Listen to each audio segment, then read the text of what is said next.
साइडकिक task में अविनाश जिस तरह से चाहत के ऊपर भड़के और जिस तरह से सलमान खान ने उन्हें डांट लगाई, आपको क्या लगता है ये पूरा अविनाश के से जो बाहर आया वो चीज़ चाहत के ऊपर गँवार, पढ़ी लिखी लोग ऐसे नहीं करते हैं, तुम नहीं पढ़े लिखे हो, क्या सच में सिर्फ आपको लगता है कि बस उतना सा ही मुद्दा के लिए इतने सारी चीज़ें बाहर निकल गई? और जिस तरह से सलमान भड़के, आखिर क्यों भड़के? अब देखो हुआ क्या कि घर में एक गेम चल रहा है, साइड किक गेम। ये तो भाई मैंने कल भी रिव्यू में बोला था कि भाई जो मतलब उन्होंने स्लीपर जो मतलब चप्पल लगा दिया, चप्पल मारो।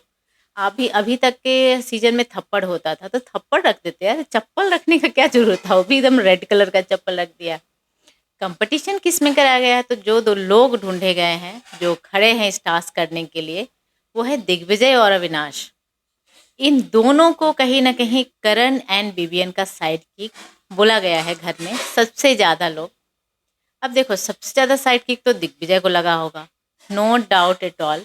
शिल्पा जी का भी दिग्विजय से नहीं बन रहा है क्योंकि दिग्विजय इस तरह से एक्सपोज किया है उन्हें, बहुत बार जो सच बातें हैं वो रखा है। तो दिग्विजय को ऑफ कोर्स ज़्यादा लगा है साइड किक। अब अविनाश को किसने साइड किक दिया होगा? करणवीर मेहरा दिया होगा फॉर श्योर। चाहत को तो आना ही आना था क्योंकि चाहत का दोस्ती कहीं न कहीं दिग्विजय से अच्छी बन रही और अच्छी खासी दोनों का चल रहा है। अब सिर्फ चाहत को ही नहीं बोला होगा क्योंकि अविनाश जब बोलता है ना, मतलब अविनाश का ये चीज़ है वो ले नहीं पाता है। और ये चीज़ जो सामने लाया गया है ना कि तुम विवियन के साइड किक हो, विवियन के कहने पर, हाँ वो लैंग्वेज, वो जो लाइन चाहत ने जो यूज़ किया, वो मैं भी एग्री हूँ कि that was little below the belt. चाट चाट के धोता है, चाट चाट के साफ करता है, इट्स नॉट द करेक्ट। सामने में दैट नॉट मैटर कि तुम लड़की होकर लड़का को ऐसा बोल सकती हो, लड़का also deserve the same respect. तो इसके लिए मैं एग्री नहीं हूँ। तो दोनों ही का है, एक तो उसको चाहत की ऐसी बात है जब सामने में सलमान खड़े हैं यार, वो ऐसा टास्क करवा रहे हैं और आप लोग इस तरह का वर्ड यूज करते हैं, दैट इज नॉट गुड। अब अविनाश बहुत भड़ा पड़ा है क्योंकि उसको उसे ऑलरेडी ऐसा है कि मेरा गेम अभी नहीं दिख रहा है, मैं नहीं हूँ। और ऑलरेडी उसे अविनाश को मतलब विवियन के पीछे लगा दिया गया है, तुम विवियन की वजह से। रिजल्ट तो यही है ना, तुम अपना कुछ कर नहीं रहे हो, विवियन के कहने पे कर रहे हो, इट मीन्स कि तुम विवियन से ही तुम्हारा गेम चल रहा है। तो ये चीज़ कहीं ना कहीं अविनाश को बहुत ज़्यादा खल गया और जो उसका गुस्सा था, रिएक्शन था, मुझे वो करण को भी ज़रूर बोला होगा। करण और उसके तो ऐसे ही बहुत ज़्यादा होते रहता है। और जहाँ तक शब्दों की बात हो तो सलमान ने सही बोला, ये जो गवार है आपने इतने देर में 3 बार बोल दिया, ये है क्या? इसका मतलब क्या है? तो वहाँ पे वो बेवकूफ़ और अपने आप को डिफेंड करते हुए बोलता है कि सर गँवार का मतलब है, आपको क्या लगता है कि पढ़े लिखे लोग ऐसा काम करते हैं?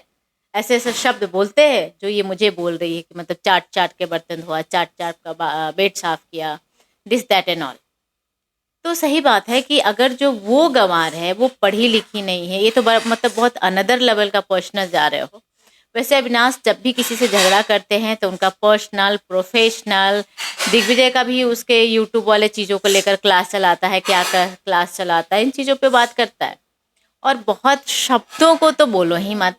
भाई बिग बॉस में कैसे-कैसे शब्द यूज़ किए जाते हैं ना, बहुत बार म्यूट कर दिए जाते हैं।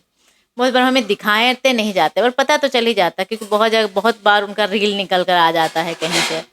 अब सलमान खान को गुस्सा आ गया, बोले कि ये जो शब्द बोल रहे हो ना अविनाश, ये तो तुम बोलो मत क्योंकि तुमने कभी ऐसा कोई शब्द नहीं यूज़ किया है, दैट्स नॉट। आपने बहुत बहुत बिलो द बेल्ट यूज़ किया है शब्द। साथ ही साथ चाहत को भी सलमान खान ये बोलते नजर आए कि आपने जिस तरह का वर्ड यूज़ किया है, आप जिस तरह का लैंग्वेज बोल देती हैं कभी कभी, उसे थोड़ा सुधारिए क्योंकि ये नेशनल टेलीविजन पे जा रहा है, पूरी दुनिया देख रही है। तो अविनाश के अंदर का जो गुस्सा था ना, सबसे बड़ा गुस्सा ये था कि मतलब मुझे विवियन का असिस्टेंट तो घर वाले बुलाते ही हैं, अब सलमान खान के सामने ऐसा मतलब टास्क में हो गया तो ये चीज़ें हाईलाइट हो गया, वीकेंड के वार पे भाई दिखाया गया, मतलब गया है कैमरे में। बाकी चीज़ें तो चलो है कि नहीं होगा होगा जो भी होगा। तो ये रीज़न है और कहीं न कहीं मेकर्स का ये बहुत बड़ा चाल है कि वो एक्चुअली वो लोग विवियन एंड करण करवाना चाहते हैं पर वो हो नहीं रहा है। अभी विवियन के आसपास में कौन है? अविनाश। करण के आसपास में कौन है? तो दिग्विजय, इसलिए इन दोनों के लेकर आ गए। और मेकर्स ये भी चाहते हैं कि अविनाश अकेले आकर खेले। अब जैसे कि लास्ट वीकेंड के बारे में सलमान खान ने ऑलरेडी बोला था उसे कि भाई you play solo dude, there is no wrong. तो फिर से ये टास्क करवाने का यही मतलब है कि भाई तुम सच में नहीं दिख रहे हो, तुम पीछे पीछे चल रहे हो, तो खुल के आ जाओ, थोड़ा खेल लो जैसा तुम चल रहे थे। तो चलिए देखते हैं कब अभी क्या गेम चेंज होता है और क्या नहीं होता है। आप लोगों के एक मतलब जिस तरह से चाहत को बुश मिला और चाहत ने बोला कि मैं दबंग चाहत बन के आऊंगी, तो सारे मुद्दे मतलब तुरंत ही स्टार्ट हो गए हैं। विपिन के साथ साथ में भी उसका झगड़ा स्टार्ट हो गया है। अभी अविनाश के गड़े मुर्दे जो फर्स्ट वीक में यही गंवार की वजह से मम्मी मम्मी सब आ गई थी, वो चीज़ें फिर से स्टार्ट हो गई है। तो चाहत का तो बूस्टअप मिल गया है और चाहत का गेम अभी इस वीक में तो पक्का दिखने वाला है। चलिए आप लोगों को क्या लगता है, अपना राय कमेंट बॉक्स में जरूर बताइएगा। Thank you so much everyone. देखते हैं टेली चर्चा 28 में। चैनल को सब्सक्राइब कीजिए, वीडियो को लाइक अपने शेयर जरूर कीजिए।